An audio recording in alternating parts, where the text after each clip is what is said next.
Es hora de Café y Palabras, conociendo más de la política, la economía y la sociedad de Costa Rica y el mundo, con el politólogo Claudio Alpizar Otoya, porque la política sí importa.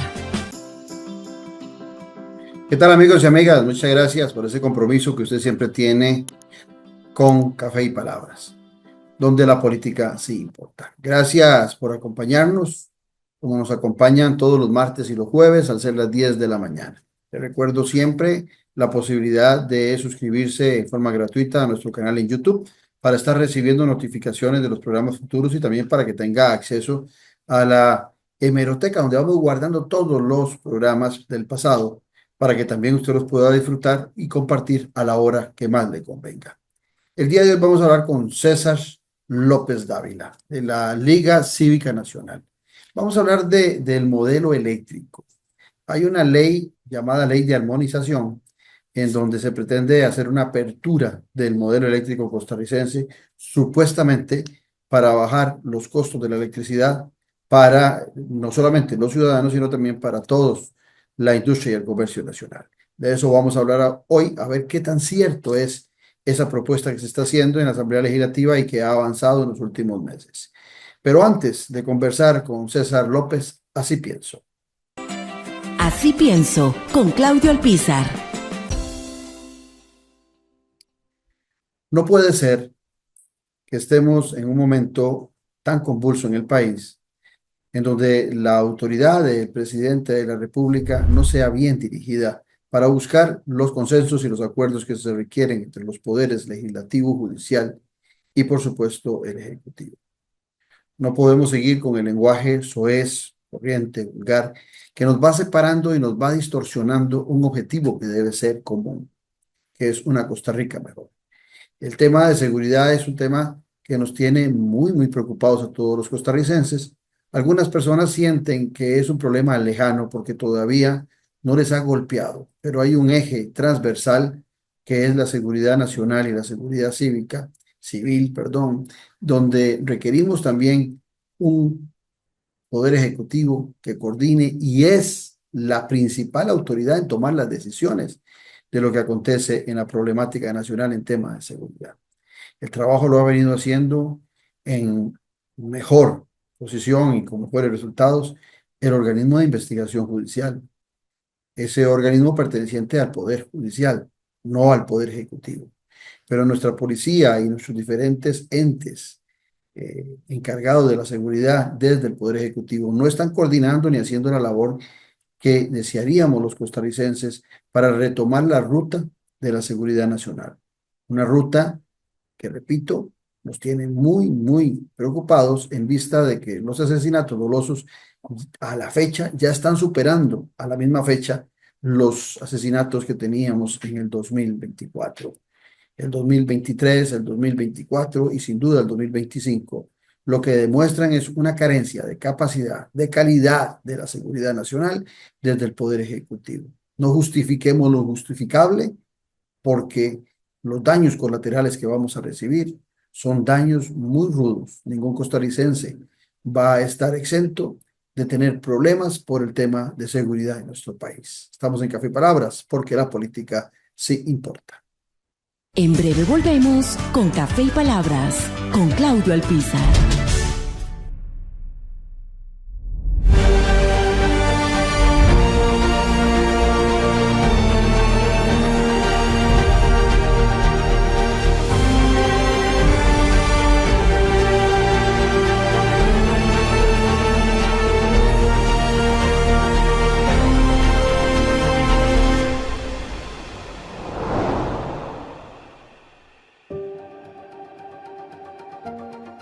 Disfruta de la aventura en familia con tu nuevo MG RX8, el SUV más grande para 7 pasajeros. En la ciudad, la playa o la montaña, Costa Rica es para disfrutarla con el más grande, con el MG RX8, con tracción 4x4, 6 modos para manejo, un gran espacio interior y la tecnología de vanguardia para disfrutar en familia del confort en cualquier terreno. Descubrí el nuevo MG RX8 desde $698 al mes en nuestras sucursales de La Uruca, Curridabat, Multiplaza Escazú o en www.mg.cr.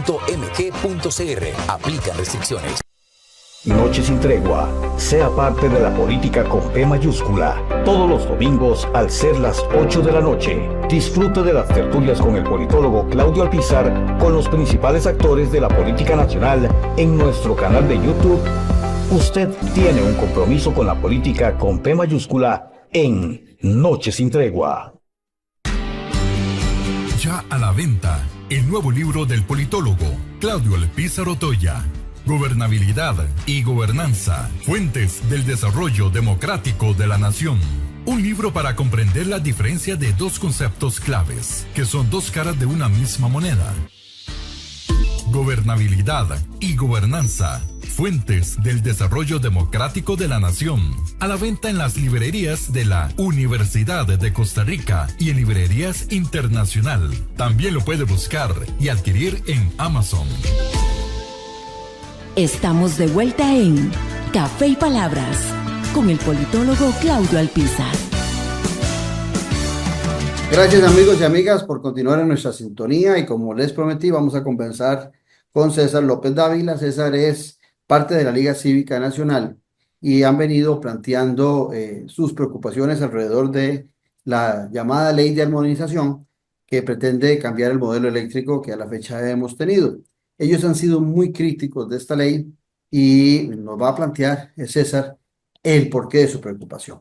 Bueno, César, primero agradecerte la gentileza de atendernos en Café y Palabras y además está decirte que también los oyentes van a disfrutar mucho de tu conocimiento al respecto.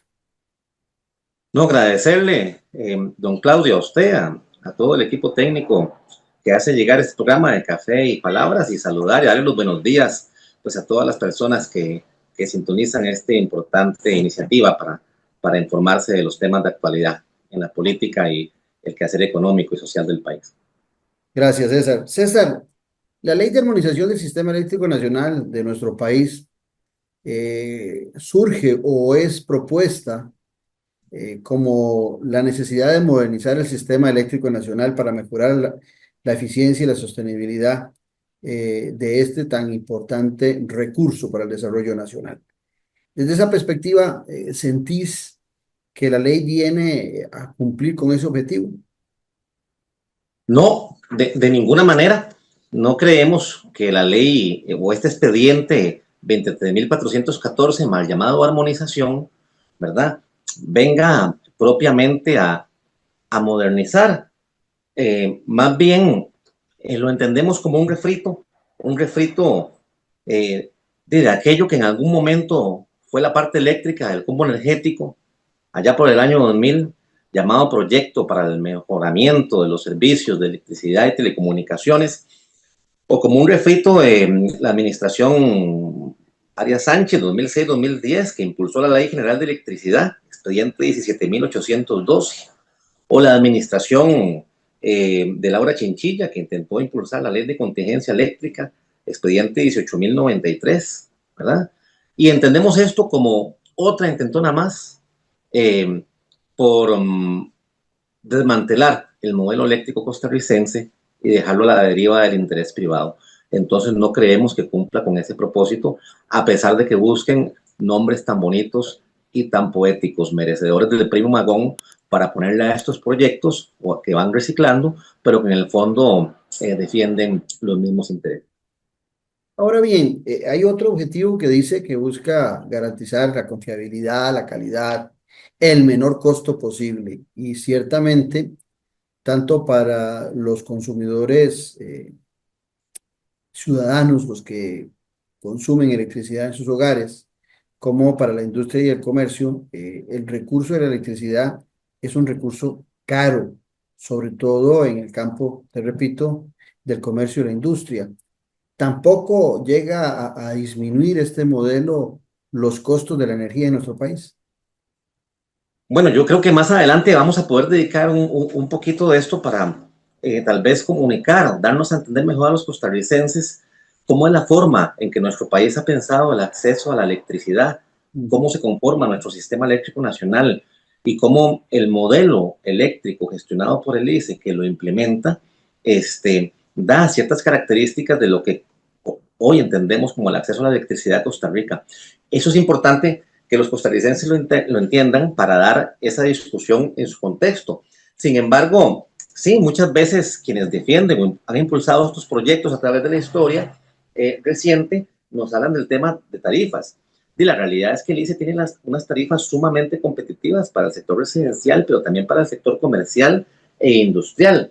Y sobre ese argumento de las tarifas de electricidad, aquí yo tengo datos de la Dirección de Planificación y Sostenibilidad del ICE que van de septiembre del 2023, donde dice que el instituto cobraba por tarifa media alta tensión 10,88 centavos de dólar por kilovatio hora, mientras que el resto de Centroamérica y Panamá, todas las empresas pasaban de 14,20 centavos de dólar, ¿verdad? Y ahí tenemos el ejemplo de la empresa eléctrica de Guatemala, que para ese mismo tiempo cobraba 14,20 centavos de dólar por kilovatio hora, o la compañía de alumbrado eléctrico de San Salvador, ¿verdad? La CAES con 16,28 centavos, o la hondureña empresa nacional de energía eléctrica, el ENE, ¿verdad? En Honduras, 16,22 centavos, o la panameña Electra Noreste, ENSA, 16,34 centavos, o más próximos aquí, la EDN y EDS en Nicaragua, 17,45 centavos dólar.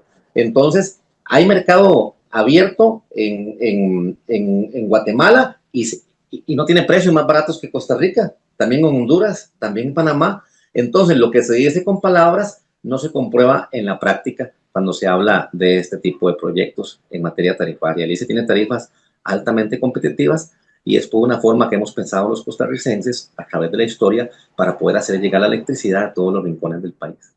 Otro tema, César, que se discute mucho es la capacidad de inversión que tiene hoy el ICE, que hay grandes necesidades en el mercado, viene aumentando el consumo eléctrico por el cambio climático, los costarricenses empiezan a tener ventiladores, aire acondicionado en sus casas, algo que no acostumbrábamos antes, eso ha elevado el consumo eléctrico en los hogares, pero también si vamos al tema industrial, cuando se propone la posibilidad de traer inversión extranjera, y sobre todo en el caso de los microchips que se quieren producir en Costa Rica, vamos a requerir un mayor aumento de la producción eléctrica, de energía. ¿Tiene el ICE esa capacidad? ¿Está muy amarrado el ICE en cuestiones de presupuestos?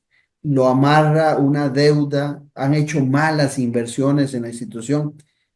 ¿Cuál es la circunstancia que pudiera estar hoy haciéndonos a algunos costarricenses dudar de la capacidad que tiene el ICE de producir toda la energía que se requiere para ese desarrollo y, por supuesto, para la promoción de inversión extranjera en nuestro país y la generación de empleos? Bueno, el ICE tiene y ha tenido la capacidad técnica, sin duda. Muchas veces ha contado con amarras políticas, ¿verdad? Entonces nos llama mucho la atención desde la Liga Cívica, porque muchas veces nos intentan mercadear este tipo de proyectos, ¿verdad? Como la pomada canaria, cuando en realidad no tiene que ver nada con quitarle al ICE las amarras, ¿verdad? Porque el gobierno, las fracciones mayoritarias allá en la Asamblea Legislativa no se ponen a repensar bien la ley de presidencias ejecutivas y tratan de quitarle al ICE las amarras políticas como una cuestión más técnica? No hacen eso, ¿verdad? Porque decía el último expresidente, ¿verdad? Que había que estar alineados, ¿verdad? Que había que estar alineados y repetía este gesto, mejor no lo hago más para no parecerme.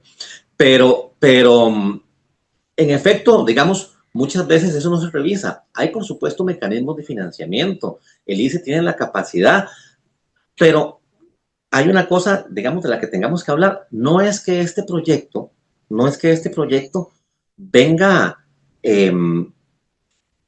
a abrir la participación privada, ¿verdad?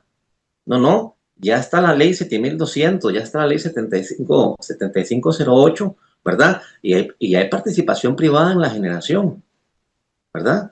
Entonces, el tema de la inversión o no tiene que ver. Bueno, ya hay iniciativa privada. El tema es cómo quieren cambiar el modelo propiamente que ha permitido la solidaridad, la cobertura altos estándares de calidad, que es el modelo eléctrico gestionado por el ICE, porque tiene un mandato según la ley constitutiva.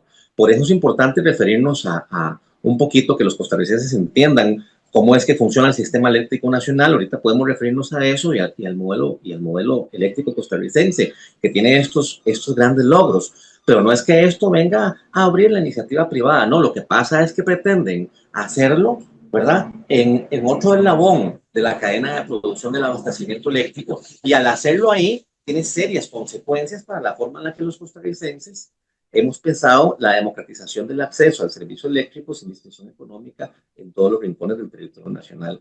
Esa es la verdadera consecuencia de esa ley, ¿verdad? Entonces, nosotros no creemos que tenga un impacto preponderante en atraer inversión, y en todo caso, si lo tuviera, habría que ver cómo y en qué condiciones. Creo que es importante, porque lo has tocado un par de veces, hablando del modelo eléctrico costarricense, que se lo expliques a quienes nos están oyendo y viendo a través de nuestro canal en YouTube, que les expliques cuál es el modelo y qué es lo que cambiaría con la llamada ley de armonización en relación al modelo solidario de nuestra producción energética.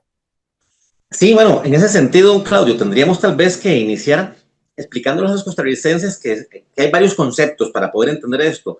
Quizás el primero es el Sistema Eléctrico Nacional, lo que llaman el SEN. El Sistema Eléctrico Nacional podría decirse que es la infraestructura que tiene un país, ¿verdad?, para generar su potencia eléctrica.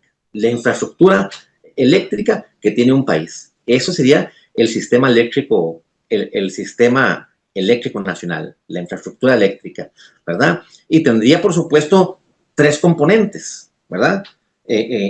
Lo que llaman, digamos, la cadena de producción tendría tres eslabones. Por supuesto, la planificación, pero, digamos, aparte de ese, los tres principales sería la generación, que es la etapa en la que se produce propiamente la electricidad, ¿verdad? Son las plantas de generación, ¿verdad?, de donde se extraen las fuentes primarias de electricidad, ¿verdad? Correcto. Ahí podemos ver las grandes inversiones que tiene el grupo ICE, por ejemplo, ¿verdad?, en los embalses, ¿verdad?, en Cachí, en Pilpris, ¿verdad?, ¿cómo se llama?, el Reventazón, el Arenal, ¿verdad? Bueno, también otro tipo de infraestructura que se diferencia mucho a lo que llaman ras de agua.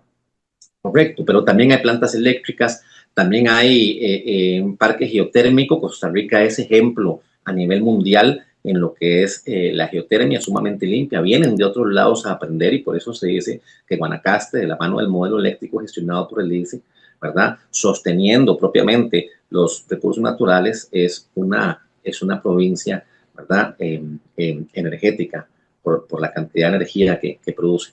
Bueno, el sistema eléctrico nacional es eso, tiene la parte de generación como uno de sus eslabones principales, la etapa en la que se produce la electricidad, pero también el siguiente eslabón es propiamente la transmisión. Esta es la etapa, el transporte de electricidad, ¿verdad?, desde el lugar donde se produce hasta los centros de distribución. Podríamos decir que son las autopistas eléctricas que permiten tomar la energía. Bueno, incluye la parte de las subestaciones, ¿verdad?, que captan la energía producida en las plantas de generación, ¿verdad?, y también la red, la suben a una red de transporte, a una gran autopista o autopistas que permiten llevar eso que se produjo a través de distintas fuentes de energía, a través de distintas plantas de generación, ¿verdad?, llevarla a todo el territorio nacional.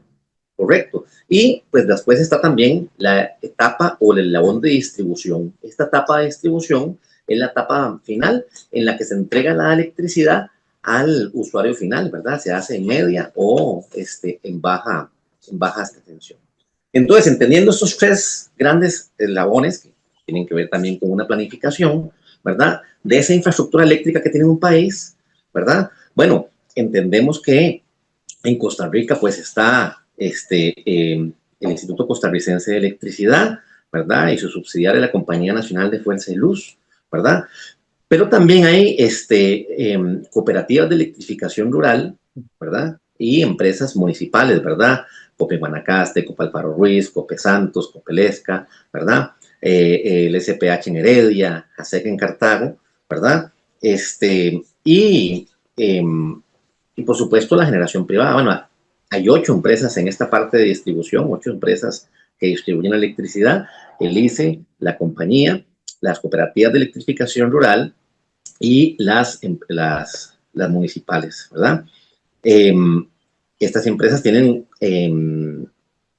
concesionado un área del territorio, ¿verdad? Y las cooperativas también aportan un poco al suministro eléctrico. Pero aquí es la parte más importante, teniendo claro, digamos, esos 3 grandes eslabones que hay que planificar para el sistema eléctrico nacional que tiene que tener un país, encontramos que en Costa Rica nuestro sistema eléctrico nacional se caracteriza por una amplia participación del Estado en lo referente a la política energética, a la planificación, a la regulación y a la operación, ¿verdad? Hace pocos días hablaba con un patriota que peina ya bastantes canas, a quien respeto mucho, ¿verdad? Que me decía, es que el ICE es muy devoto, el ICE es muy devoto porque siguió al pie de la letra el ejemplo de Dios. Allá, a donde Dios puso una estrella, el ICE puso una luminaria para alumbrar el desarrollo de Costa Rica y el progreso de los pueblos y de las comunidades, ¿verdad? Y yo pensaba en eso, tenía razón, claro, es que se refería propiamente a la ley 449, la ley constitutiva del ICE, que le otorga al ICE la responsabilidad de velar por el desarrollo nacional de las fuentes productoras de energía, en especial de los recursos hidráulicos, con el fin de fortalecer la economía nacional y promover, óigase bien, el mayor bienestar para el pueblo de Costa Rica, ¿verdad? Es que se fundó el ICE, ¿verdad? No por razones de mercado, no por razones de mercado, sino por razones de solidaridad, por razones de bienestar. Y esa es la parte que complementa esa infraestructura del sistema eléctrico, ¿verdad? Porque así como un disco duro, sin un software que lo opere, ¿verdad?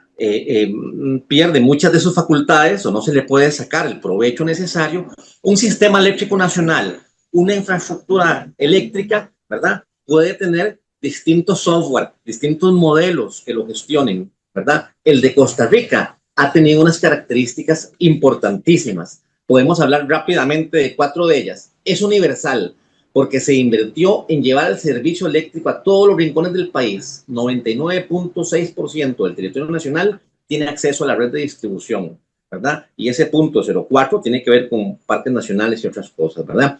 Es solidario, porque se encarga de distribuir la electricidad en territorios más alejados, dispersos y de menor concentración demográfica, donde no es negocio hacer la inversión de llevar la red de transporte para un poco retorno de inversión de algunos pocos recibos eléctricos, ¿verdad?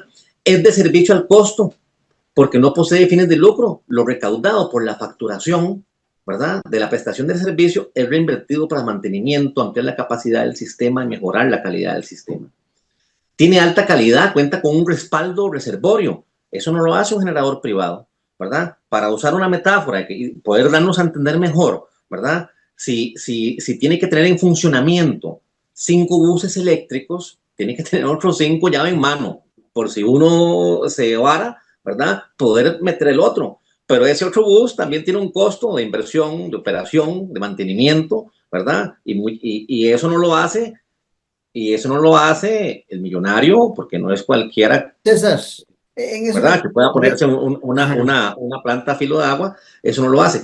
Y con esta termino, don Claudio, discúlpeme, es de desarrollo sostenible. Costa Rica invirtió en consolidar una matriz eléctrica excepcional, no contaminante, basada en fuentes renovables, que hace que Costa Rica sea ejemplo mundial y que los costarricenses seamos orgullosos de eso. Bueno, ese es el modelo eléctrico costarricense. Ese es el modelo que opera el software gestionado por el ICE, que opera ese sistema eléctrico nacional, ¿verdad? En eso que estás diciendo, en eso último, César, en eso último que estás diciendo, te iba a hacer una pregunta, pero no quiero que se me olvide esta por lo que acabas de decir, que el modelo ha sido sostenible. Bueno, recientemente hemos estado quemando mucho búnker y mucho diésel, el diésel más caro que el búnker, para poder suplir las necesidades eléctricas del país. En ocasiones dependemos también de que haya mucha lluvia para que no hayan cortes eléctricos, para que se brinde el servicio con normalidad. ¿Es un tema del cambio climático, que haya menos lluvias, o es falta de planificación que a estas alturas, cuando vendemos la idea de sostenibilidad, inclusive el ICE tenga muchas plantas térmicas para producir electricidad a razón de búnker y a razón de diésel? Bueno, las plantas térmicas que tiene son principalmente de respaldo, son principalmente para respaldo, ¿verdad? Y generalmente lo que se inyecta al sistema tiene que ver en buena parte con esa matriz eléctrica renovable. Es cierto que hay un cambio climático, pero también es cierto que hay planificación, ¿verdad? Mucho cuidado porque a inicios del 2024, ¿verdad? A pesar de la advertencia de los sectores técnicos del ICE, hubo decisiones gerenciales y a nivel de la alta jerarquía del ICE, que son puestos muchas veces políticos, por ejemplo la presidencia ejecutiva, que no tomaron las previsiones del caso para atender el cambio climático, ¿verdad? Tuvimos riesgos de apagones, sacaron una campaña, ¿verdad? Pero la querían usar como puntalanza para impulsar este proyecto de ley. Nos salvó que se vinieron muchos aguaceros. Claro, y decían que en Zapote se enojaban de que uno estaba que llueva la Virgen de la Cueva, ¿verdad? Y dicen que eso no gustaba en Zapote porque querían agarrar eso para impulsar este proyecto. Pero lo que quiero decir es cierto que hay un cambio climático, pero también están los mecanismos, los protocolos para atenderlo, ¿verdad? Inclusive, ¿verdad? Existe también la participación privada, pero en otro eslabón. Es una realidad. Este proyecto eso no lo cambia, es una realidad. El tema es que en otro eslabón de la cadena de producción, ¿verdad? Quieren venir a cambiar la lógica del modelo. Y entonces, hablemos de este proyecto. ¿En qué cambia este proyecto de armonización? Que me imagino que la palabra armonización viene en relación de armonizar el sector privado y el sector público. Me imagino, vos nos aclarás el tema de por qué la palabra, o será que quieren coordinar todo el sector eléctrico para una mejor producción y un mejor uso de nuestra energía. Pero en síntesis, ¿qué es lo que está proponiendo esta ley?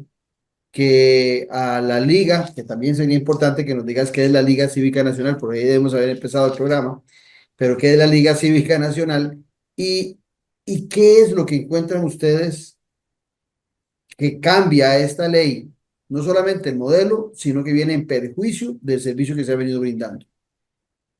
Sí, mire, empiezo por la última para que los costarricenses tengan el contexto desde dónde es que nos dirigimos para informarles a ellos. La Liga Cívica es un grupo ciudadano que sirve como espacio de encuentro para personas que tenemos distintas ideas económicas, políticas y sociales, de distintas edades, profesiones, oficios, pero que tenemos el denominador común de que queremos defender este modelo eléctrico gestionado por el ICE, que ha hecho Costa Rica un país distinto, ¿verdad? Y eso es porque entendemos que hay áreas fundamentales en el desarrollo de cualquier país muy presentes en las conquistas sociales de Costa Rica que hicieron un país vivible y un país diferente, ¿verdad? El acceso a la salud, ¿verdad? Implicó algo muy importante en Costa Rica, el acceso a la educación, ¿verdad? Quitar el ejército y financiar la educación, ¿verdad? Bueno, el 1 de diciembre conmemoramos eso. Lástima que no conmemoramos con la misma magnitud la creación de la salud en Costa Rica, de esa caja costarricense que hoy también se encuentra en la encrucijada. La salud, la educación y el acceso a la energía eléctrica. Partes importantísimas de las conquistas sociales. Hoy la energía eléctrica, que tiene que ver con la calidad de vida, con ese modelo, está en la encrucijada por este proyecto de ley al que ya nos vamos a referir. Y por eso entonces nos juntamos y rescatamos por tercera vez en la historia patria el nombre de la Liga Cívica, que usó por primera vez allá por 1927, 1929, cuando costarricenses como el abogado Alfredo González Flores, expresidente, el doctor Moreno Cañas, el educador Omar Dengo y otros compatriotas de distintas profesiones empezaron a informar a los costarricenses sobre la importancia de tener el acceso a un servicio eléctrico de calidad y lograron allá por 1929 la ley de nacionalización de las fuentes eléctricas y siguieron informando a los costarricenses y esa fue la antesala de la creación del ICE y de la Compañía Nacional de Fuerza de Luz. Esa fue la Liga Cívica con Rafael Mora, la primera vez que se usó el nombre. La segunda vez fue allá por el año 1999 cuando el proyecto de no grata memoria, como el combo energético, ¿verdad? O el combo del ICE, también se presentó a la sociedad costarricense y tenía serias consecuencias para esto mismo de lo que estamos hablando. Retomaron allá por Pérez Celedón el nombre de la Liga Cívica, un grupo de costarricenses para informar sobre el combo. Allá en tiempos cuando don Rodrigo Carazo también creó el CDI, el Consejo de Defensa de la Institucionalidad, ahí estaba también la Liga Cívica. Y entonces, en el año anterior decidimos retomar por tercera vez en la historia patria el nombre de la Liga Cívica para informar a los costarricenses, hacer lo que estamos haciendo aquí en Café Palabras, ¿verdad?, sobre las consecuencias de este proyecto de ley. Que vemos varias cosas. Bueno, este proyecto se está analizando en una comisión especial de energía, ¿verdad? Y ha habido que tener un cuidado porque, miren, le hemos dicho a esto el pasito tuntún, porque han tenido una estrategia de que lo convocan, avanzan una parte de la etapa procesal, cuando la gente empieza a ver qué es lo que está, entonces lo esconden, lo desconvocan. Y después esperan que entonces se enfríe, lo vuelven a convocar y avanza otro poquito. Pero dicen que de poquito en poquito se llenan hasta aquí, que a pellizcos a veces, ¿verdad? Se hacen grandes afectaciones y el proyecto ya va en una etapa procesal bastante avanzada, lo que llaman mociones 136 y mociones 137. ¿Ya salió de comisión? Y producto de esas mociones, está en comisión todavía, está en comisión en la parte de esas mociones, y como parte de esas mociones, el pasado 30 de enero, hace escasos 15 días, tal vez un poquito más, el pasado 30 de enero, el Partido Liberación Nacional propuso un texto sustitutivo que fue respaldado por los demás partidos, el Partido Unidad, Liberal Progresista, el de gobierno, ¿verdad? Con la única excepción de la diputada Sofía Guillén, que ha pues, denunciado también todo este tema, y un texto sustitutivo que cambió algunas cosas, ¿verdad? Que cambió algunas cosas porque la versión anterior era todavía más grotesca. Cambia algunas cosas, pero no la lógica esencial que tiene este proyecto, ¿verdad? Y que es la que nos preocupa y la que podríamos hablar, digamos, tres cosas a nivel general. La primera es que en el artículo 27 pasa a crear un mercado de subastas, ¿verdad? Eso nos referimos propiamente, ¿qué es el mercado de subastas? Bueno, el mercado de subastas es que actualmente ya hay generadores privados, ¿verdad? Producen electricidad y la venden al ICE, ¿verdad? Y la venden al ICE. Y no la venden barato, no la venden barato. Han hecho, pues sí, un aporte, pero también han hecho clavos de oro, ¿verdad? Dice información circulada en prensa nacional que el ICE entre 1989 y el 2021, producto de la aprobación de leyes como esta en la Asamblea Legislativa, la 7200, la 7508, ¿verdad?, pagó casi 1,9 billones de colones a generadores privados, ¿verdad? Eso, hay alguien haciendo clavos de oro. De hecho, yo creo que hay alta alcurnia del Partido de Liberación Nacional que está metido en ese negociazo, ¿verdad?, de la energía. Y a veces uno dice, es que el presidente de la República dice que pasa criticando al presidente del Congreso, pero ¿qué pasa con estos proyectos? ¿A quién terminan? ¿Qué negocios terminan haciendo todavía más lucrativos, verdad? Inclusive hay un informe de la Contraloría General de la República del año 2019 donde dice que por errores en la metodología de ARECEP, ¿verdad?, se pagaron de más alrededor de 23,8 millones de dólares entre el 2017 y 2019. Entonces, ya hay generación privada, ya están haciendo clavos de oro en la parte de generación, ¿verdad? Están haciendo clavos de oro en la parte de la generación. ¿Cómo este proyecto lo que tiene... César, ¿cómo funciona la subasta? O sea, ¿sí? ¿Por qué se hace? Hay una necesidad, digamos, de energía. Digamos que vienen los productos. Bueno, es que la necesidad que hablan es de abaratar costos, pero eso, empresas que ahora estamos captando. La necesidad que hablan es de abaratar costos, pero con datos como los que leímos al principio, vemos que esto no es cierto, ¿verdad? Que no coincide con la realidad, porque en países donde está así, más bien tienen más costos más grandes, ¿verdad? Pero entonces, ¿qué es lo que pasa? Lo que pasa es que además de que los generadores le venden al ICE, ahora quieren venderle a los grandes consumidores. Quieren venderle directamente a través de este mercado de subastas, tutelado en el artículo 27 de este proyecto de ley, a los clientes, Okay, a la tapa del perol. Okay, vamos un momentito, César, un momentito. Que tiene estás tocando algo que es importante aclararle a quienes nos están oyendo. Hoy todos los generadores eléctricos, las cooperativas que hablaste, JASEC, Servicios de Heredia, todos esas, lo que producen se lo venden al ICE. Y el ICE lo distribuye. Es así como se ha logrado, ¿cómo se llama? Hacer este modelo las etapas solidario. que vos nos hablabas antes. Hay generadores en nuestro país, no solo el ICE genera electricidad, energía eléctrica, sino que hay otros actores que lo están haciendo hoy en un mercado, digamos que abierto, como las cooperativas. Esa generación la transmite el ICE y la distribuye el ICE. Así funciona. Bueno, la transmite el ICE y hay 8 empresas distribuidoras, ¿verdad? Está el ICE en lo rural con la mayor cantidad de clientes, su subsidiaria Compañía Nacional de Fuerza de Luz en San José, las empresas municipales en Heredia y Cartago, y un poquito de concesión de las cooperativas de electrificación rural. Lo que quiero, César, es traducirle a la gente, porque son temas que a veces son complicados, no todo el mundo los comprende con la misma facilidad con que vos los transmitís. Sí, el ICE, ¿verdad? Sí, el ICE tiene clientes. Un momentito nada más para esto. Hay una generación y hay distribuidores, pero la transmisión hoy por hoy está unificada en el ICE, porque el ICE es la que tiene esa autopista que vos hablabas antes a nivel nacional. Viene la subasta. ¿Qué cambia la subasta en este caso? ¿Cuándo se genera una subasta? ¿En qué momento se dice? Porque está involucrado, si no me equivoco, la ARECEP. ¿En qué momento se dice necesitamos una subasta? ¿Qué ente define quiénes participan en esa subasta?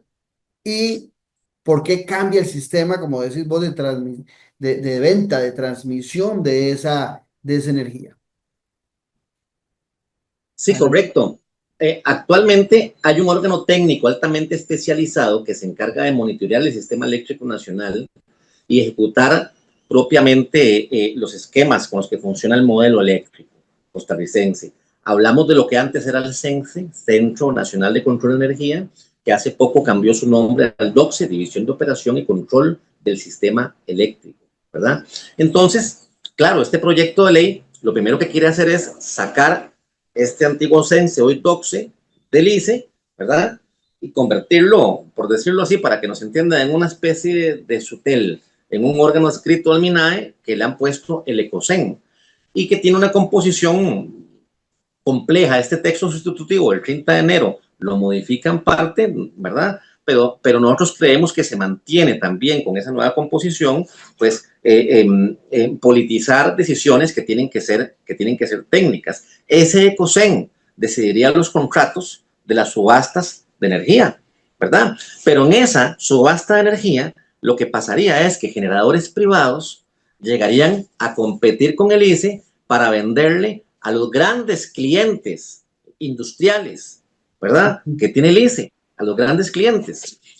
Y eso es comparar papas con chayotes porque no tienen costos de inversión iguales. El ICE ha tenido que pensar en la red de transmisión, el ICE ha tenido que pensar en inversiones de los embalses, por ejemplo, que tienen un lento retorno de inversión, ¿verdad? En cambio, el generador privado llega y pone un proyecto a ras de agua o a filo del río.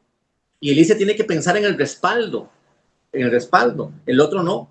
Entonces ya ahí empezamos mal, porque pone el ECOSEN decide sobre los contratos y pone al generador privado en otra etapa del proceso a competir con los clientes grandes que tiene el ICE, para que nos entiendan allá en los hogares. Pero tenemos costos distintos porque el ICE tiene la misión constitutiva de electrificar a Costa Rica con el uso racional de las fuentes de energía. El operador a filo agua no, ¿verdad? Entonces ahí ya hay la primera complejidad, ¿verdad? Entonces, ¿qué es lo que pasa con esto? Hablemos otra vez de la autopista. El modelo eléctrico costarricense, ¿verdad? Tiene la planificación, la generación, el transporte y la distribución, ¿verdad? Esa cadena que al estar integrada permite que los ingresos de los negocios consolidados se usen en las inversiones que permiten llevar la carretera eléctrica de la red de transporte a zonas alejadas como Isla Chira, Fila Negra de Carara, Guarumal de Poriscal, telesecundarias, comunidades indígenas, Sí, a la vez que se le da ahí mantenimiento se a la distribuye por solidaridad, no porque sea un negocio, porque Claro, ¿verdad? al productor privado Por seguramente eso no les interesará esas zonas porque no son rentables. Al ni ICE, tampoco es al ICE rentable. no, en el modelo que hemos tenido, en el caso del ICE, el ICE lo que hace es buscar la equidad ciudadana, independientemente de que sea rentable en X o Y zona del país. Lleva usted toda la razón, don Claudio. Así es, por eso decimos que el modelo es solidario y que ha tenido el 99,6% de la cobertura del territorio nacional, ¿verdad? Dice, el cable submarino para Isla de Chira, ¿verdad? Cuesta una millonada para unos recibos eléctricos, pero es que el ICE se creó no por razones de caja, sino por razones de bienestar. Entonces, han querido participar en la generación y han hecho clavos de oro. Ahora quieren participar directamente en esa distribución, pero no quieren participar del transporte, eso no, eso que se quede en manos del ICE, ¿verdad? Y entonces, ¿qué es lo que pasa? Lo que pasa es que esa integración de recursos de la cadena de valor de generación, transmisión y distribución ha permitido el apalancamiento de inversiones que tienen rentabilidad negativa, dirían algunos, en zonas más vulnerables o de riesgo social o alejadas, ¿verdad? Y apalancar eso con otras con rentabilidad positiva, haciendo posible la universalidad del servicio, la solidaridad que permite llevar el servicio eléctrico a todos los habitantes, como hasta ahora ha procurado el ICE y las cooperativas de electrificación rural. Pero esa integración se rompe con este proyecto de armonización, ¿verdad? Que rompe la cadena de valor, que posibilita la base económica de las inversiones que permiten hacer el apalancamiento, que posibilita la solidaridad. Okay. Entonces, ¿qué pasa? Que el ICE mantiene la obligación de suplir la demanda eléctrica nacional, pero se le disminuye gravemente su posibilidad material para cumplir con ese mandato, porque crean las condiciones con las subastas de energía para arrebatarle la parte más rentable de los negocios consolidados y con ello la posibilidad de hacer frente a las inversiones ya asumidas o futuras, ¿verdad? César, entonces, en eso que estás diciendo, me parece importantísimo no dejarlo pasar, sino ampliar un poquito. Veamos, el sistema universal de servicio energético en el país, si no fuese por el ICI, si no fuese por el Estado costarricense, nadie se hubiera atrevido a hacer ese trabajo. Así de sencillo. El riesgo de la inversión se corrió por el Estado costarricense y por supuesto que luego de ver esa inversión hoy resulta un negocio muy atractivo para muchos actores. Pero también es cierto que estamos ante la necesidad de mayor producción de energía.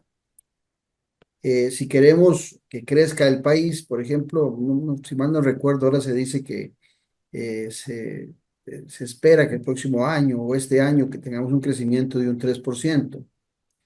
Según números de la OCDE, por cada crecimiento del 0,5 del PIB, se requiere un 1% energético total, o sea, de crecimiento energético. Si estamos hablando de que se va a crecer la economía un 3%, nos estamos diciendo también nosotros los costarricenses que vamos a ocupar un 6% de crecimiento energético. Estamos en posibilidades de hacer eso porque, vuelvo y te repito, a mí me parece muy atractivo, ¿sí? Traer compañías muy fuertes del exterior que vengan a generar empleo. Yo creo que vos debes estar claro, como lo estoy yo, de que el Estado costarricense es importante, pero también el Estado costarricense no puede generar todo el empleo que se requiere en una economía y requerimos generar empleos y ser atractivos para que venga la inversión privada extranjera en nuestro país, claro, dentro de las normas y nuestras reglas y del ambiente de universalidad y de solidaridad que siempre ha caracterizado a nuestro país. Pero, ¿cómo hacemos?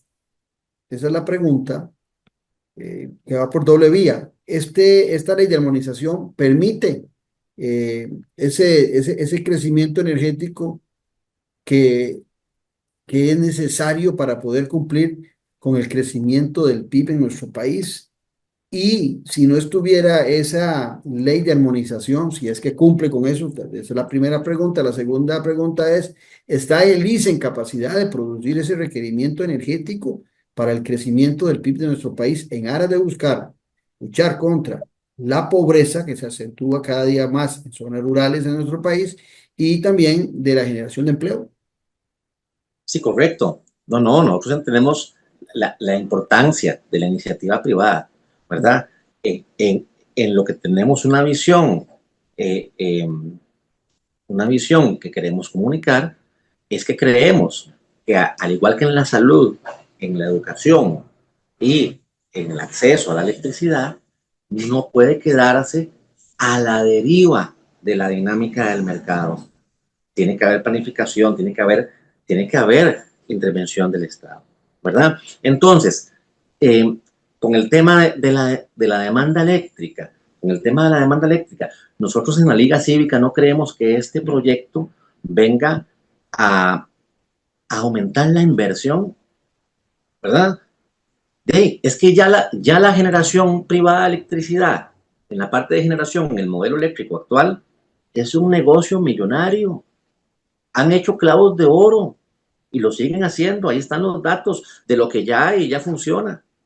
El ICES está incorporando más megavatios al parque eléctrico, y no solo de proyectos ICE, también de proyectos privados. Inclusive hay que revisar un poquito cómo se está haciendo la asignación, ¿verdad?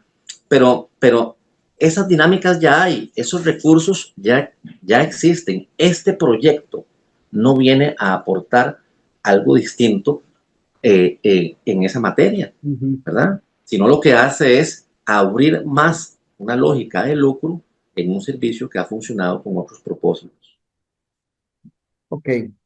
Viene la otra consulta. Antes hablabas del SEM que tiene el ICE, y si mal no entiendo, aparece una figura que se llama Ecosen. Quitaste la imagen otra vez, esas. Ecosen, ahí estamos bien. Déjalo quietito. Estás muy bien ahí en imagen y en sonido, estás perfecto. Viene el Ecosen.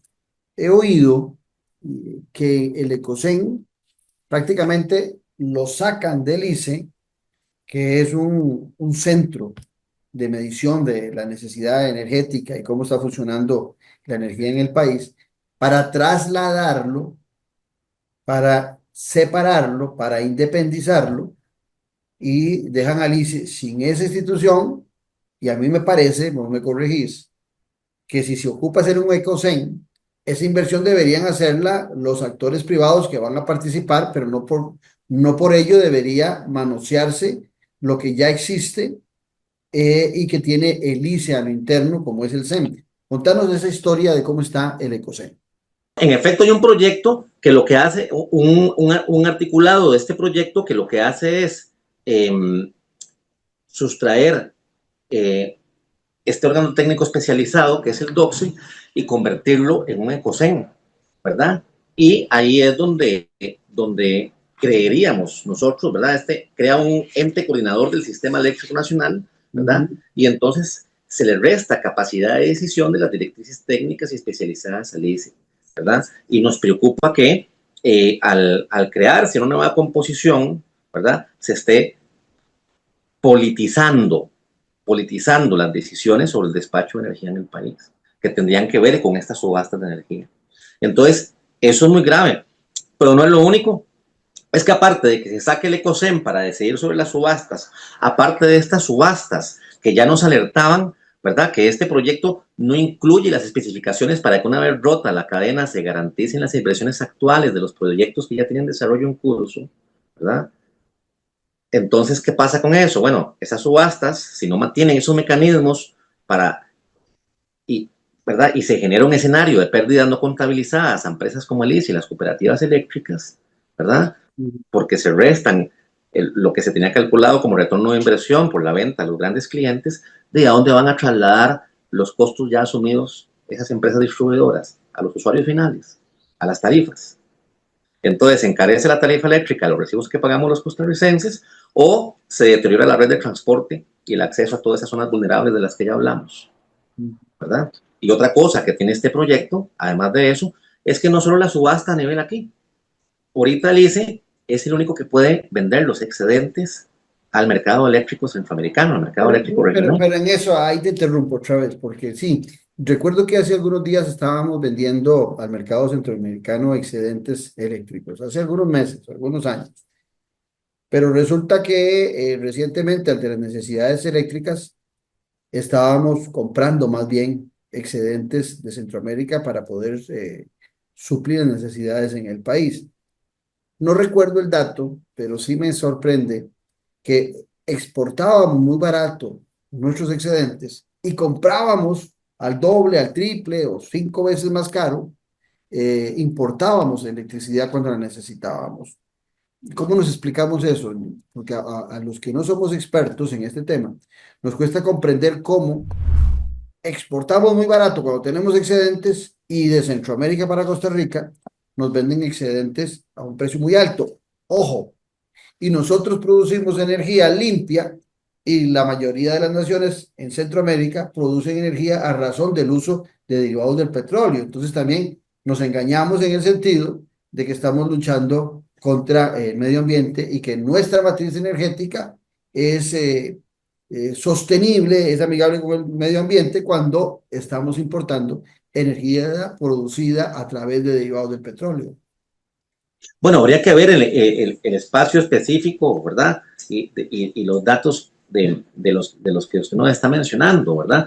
Bueno, pero es cierto, todo esto es susceptible propiamente de regulación, todo esto es susceptible propiamente, ¿verdad? De que el ICE o de los grupos gerenciales y los puestos que nombran políticamente para administrar el ICE, ¿verdad? Propiamente tengan una labor más beligerante en este tipo de dinámicas como la que usted bien nos señala, don Claudio. Pero mientras la legalidad así lo permita, tal vez no lo están ejecutando los puestos gerenciales, tendrían de poner más atención a eso, ¿verdad? Y tal vez las conferencias de prensa en Zapote deberían hablarnos de eso en vez de esas otras cosas que pasan hablando. Pero lo cierto es que cuando el ICE exporta los excedentes al mercado centroamericano, como funciona el costo, con ARECEP entra un rebalanceo tarifario y bajan los costos cuando el ICE exporta. Bajan los costos a los usuarios finales por una metodología que tiene con ARECEP. Pero en el momento en que eso se disminuya, porque la generación privada también puede vender o compite para vender los excedentes, ¿verdad? En el mercado centroamericano, se acaba también ese rebalanceo que algunas veces tiende a la baja. Entonces, es otra consecuencia en materia tarifaria de este proyecto. Nos queda poco tiempo ya del programa y el tema es muy amplio. En la Liga Cívica no ven ninguna posibilidad de modificación de esta ley de armonización como para que sea viable. Esa es una pregunta. Y la segunda, hay mucho apoyo de varias fracciones legislativas para este proyecto. A mí personalmente no me sorprende, puesto que la línea de visión económica de las fracciones, siempre lo dije, han coincidido mucho, no han coincidido más en proyectos por las torpezas que comete el presidente de estar peleando con los diputados, pero si hubiera tenido una muy buena relación, el presidente Chávez seguro hubiera logrado muchos avances en ese modelo distorsionado de desarrollo que se ha estado presentando desde nuestra Asamblea Legislativa. Pero si no hay esta posibilidad, ¿qué están proponiendo ustedes? Porque no funciona esa ley, según lo que nos están diciendo. No es viable, no es de servicio de universalidad como lo hemos pretendido siempre, no es solidaria. ¿Qué proponen ustedes en vista de la necesidad que tenemos para el crecimiento de la economía nacional, para la atracción de la inversión nacional y extranjera, no solamente de una producción mayor energética, sino también de abaratar esos costos que tanto al pequeño, al que tiene un restaurante, al que tiene una pulpería, se le encarecen los servicios eléctricos y por supuesto le encarecen el mantenimiento de su negocio. No pensemos solo en el grande, pero desde el pequeño hasta el grande es necesario abaratar los servicios energéticos y también, por supuesto, el crecimiento de ese servicio tan urgente en nuestro país. ¿Qué proponen ustedes? Sí, el tema tarifario alcanza para un programa entero, ¿verdad? Otra vez podemos desarrollarlo con más calma. LICI tiene tarifas altamente competitivas a nivel regional y a nivel latinoamericano, tanto para el sector residencial como para el sector comercial y el sector industrial. Y eso muchas veces lo podemos demostrar con datos. El proyecto de ley, en efecto, consideramos que responde a otra lógica y se le pueden hacer cambios. Hay una serie de mociones presentadas en la Comisión Especial de Energía, mociones 136, ¿verdad? Y sin embargo, pareciera que hay una mayoría mecánica que no las contempla. O sea, la liga no está matando el proyecto, y quieren modificarlo. No, hay mociones, se han presentado, se han hecho estas observaciones, ¿verdad? Lo que pasa es que no pareciera haber apertura, porque inclusive se propone un texto sustitutivo, que es el que aprobaron el 30 de enero anterior, donde es cierto que sí mejoran, producto de los fuertes señalamientos que hicimos, alguna composición del ECOSEN o otra barbaridad que tenía el proyecto, que decía que era un servicio de interés general, ¿verdad? Pero no lo definía como un servicio público. Y entonces, ¿cómo hacíamos para hacer eso con Arecet? Eso era muy preocupante, ¿verdad? Pero bueno, producto de los señalamientos y alzar las voces de distintos sectores, no solo de la Liga Cívica, pues en efecto se recogió eso, pero no se está recogiendo estas otras alertas, que son, creemos, la principal afectación, ¿verdad? Bueno, todavía tendrían los diputados tiempo de analizar con calma las mociones que quedan ahí, pero además hay otros proyectos de ley presentados en corriente legislativa, no precisamente tendría que hacer es que este es el que apoyan, porque creemos nosotros que ahí lo apoyan, porque con estas subastas eléctricas, dice información en prensa, quieren la apertura en ese otro eslabón de la cadena de un mercado de 839,2 millones de dólares. Pues por eso es que es el que impulsan. Por eso es que el que impulsan es ese. Pero hay otros proyectos en la Asamblea Legislativa, hay otros proyectos que se han presentado y podríamos presentar otros. Y podríamos hacer una comisión mixta y presentar otros inclusive, ¿verdad? Pero pareciera no haber interés al respecto. Este texto sustitutivo lo impulsó el Partido Liberación Nacional, y yo escucho a Liberación y a sus precandidatos y dicen que quieren volver a sus orígenes, ¿verdad? Y los orígenes no fueron pensar en un ICE que funcionaba por razones distintas al modelo eléctrico que plantearía este proyecto. Deberían de revisar hasta dónde quieren volver a sus orígenes, independientemente de cuál sea el precandidato, porque no se puede... y hay una coincidencia. Y hay una coincidencia, vos lo decías antes, tal vez no tan directo, pero en este modelo hay una coincidencia total entre el presidente Rodrigo Chávez, el Poder Ejecutivo y la mayoría de las fracciones legislativas. O sea, este modelo que pierde en alguna medida el ámbito del servicio universal y de la solidaridad, pareciera que hay muchos que están de acuerdo y que están peleando por otros temas, pero no es este tema que los separa, no es la ley de armonización, más bien en la ley de armonización encuentran un punto de confluencia de intereses. César, muchas gracias y espero que sigamos conversando de esto en futuros programas. Agradecerle, don Claudio, a usted y la importancia de este espacio Café y Palabras para analizar este tipo de temas. Creemos que en efecto hay que informarnos, hace falta mucha información. Próximamente vamos a estar desarrollando algunas iniciativas ciudadanas de parte de la Liga Cívica Nacional y esperamos que eso nos permita informar en mayor medida al pueblo de Costa Rica. Quedamos a las órdenes. Al siguiente 23.414 y hagamos las mejoras que sean necesarias, pero con proyectos de ley que de verdad pretendan así hacer. Muchas gracias a ustedes por habernos acompañado y los esperamos el jueves al ser las 10 de la mañana aquí en Café y Palabras, porque la política sí importa.